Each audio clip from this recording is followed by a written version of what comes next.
अस्मा bint अमस, वो फरमाती मैंने अपनी आंखों से देखा, कानों से सुना,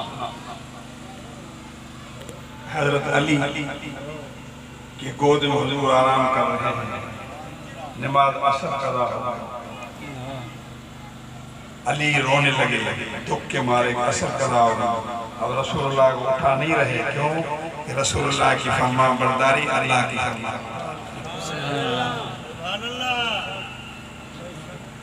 रसूलुल्लाह की इताअत अल्लाह की इताअत। उस वक्त आप मुझे बताएं, दोनों जहां का सरदार, उधर भी आपकी सरदारी चलती है, इधर भी आपकी सरदारी चलती है। सुल्तान दारैन हजरत अली की गोद में, इसने कहा कि अली की गोद में ज़मीन पर अर्श आज़म के निशान मालूम होते हैं। ज़मीन पर थे ना, ज़मीन पर अर्श आज़म के निशान मालूम होते हैं।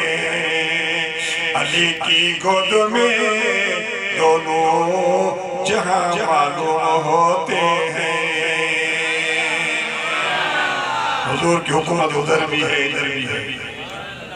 हुजूर ने फरमाया कि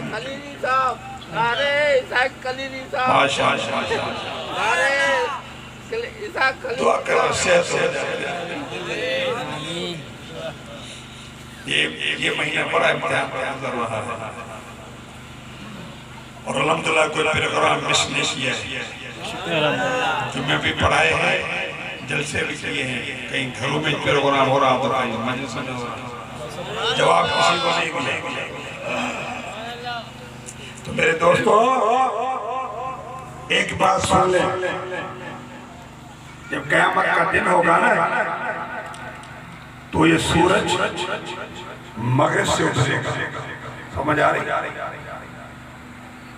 क़यामत का दिन जब क़यामत होगी तो फिर ये जो सूरज जो मशरिक से निकलता है फिर ये मगरिब से उतरेगा, मगरिब से निकलेगा।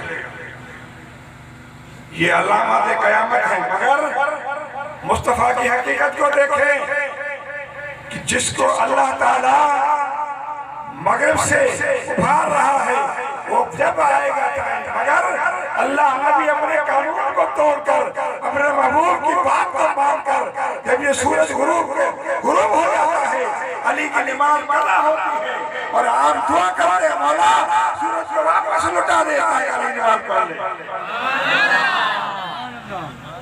अल्लाह ताला ने आपके कहने पर, आपकी दुआ की वजह से सूरज को वापस लौटाया और मौला अली नमाज अदा फरमाया।